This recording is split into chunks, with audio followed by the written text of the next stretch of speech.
দিদি ভাই এখন ভিডিও কার সাথে বানাবো? দাঁড়াচ্ছেন, এই যে আমার এই বৌদি, ইনি মারা গেলে আমরা হাসবো না কান্না জিজ্ঞাসা করছি। ইনার যে অবস্থা, ইনি মারা গেলেও আমরা হাসবো না কান্না, আমরাও নিজেরাও জানি না সত্যি মানে এরকম অবস্থা।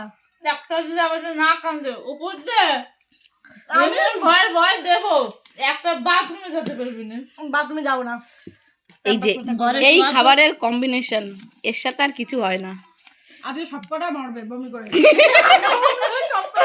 সবার আগে বমি করবে সুবর্ণা। আমার হবে, আমার ইন্টারেস্ট কেমন লাগছে খেয়ে খেয়ে। আরে বলো আগে এটা খা। এই ভালো কথা, আমরা 4 জন, আমি আর এই মিষ্টি 3টে নিয়ে চলে এসেছি। আমার কি চাপ অবস্থা? নিস না, চাপ নিস না, আমি খাবো না এটা। না খাওয়া না খাওয়া বলে না, এটা যাবে না।